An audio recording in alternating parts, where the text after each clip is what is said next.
हमने उनसे पूछा कि क्या हुआ, तो वे कहने लगे कि जूते ने काट लिया। हम हैरान रह गए कि जूता काटता भी है। एक दिन हमने उन्हें जूते में तेल लगाते हुए देखा, तो हमने पूछा अब क्या हुआ, तो कहने लगे कि जूता चूं चूं कर रहा था। तब हमें ज्ञान प्राप्त हुआ कि जूता बोलता भी है। एक दिन भाई साहब बेटे को कूट रहे थे, कह रहे थे कि तू तो जूते खाए बिना मानेगा नहीं। तब हमें पता लगा कि जूते खाए भी जाते हैं।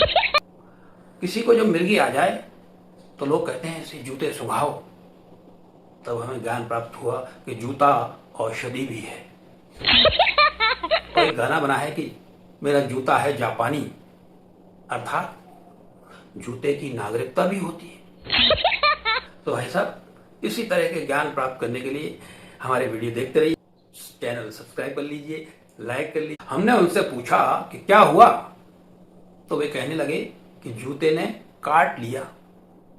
हम हैरान रह गए कि जूता काटता भी है। एक दिन हमने उन्हें जूते में तेल लगाते हुए देखा, तो हमने पूछा अब क्या हुआ, तो कहने लगे कि जूता चूं चूं कर रहा था।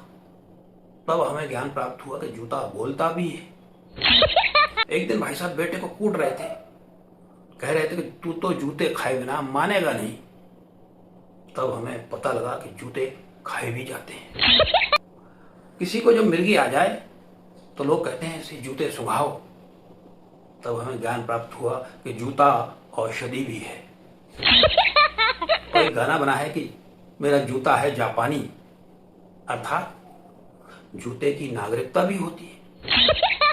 तो भाई साहब इसी तरह के ज्ञान प्राप्त करने के लिए हमारे वीडियो देखते रहिए, चैनल सब्सक्राइब कर लीजिए, लाइक कर लीजिए।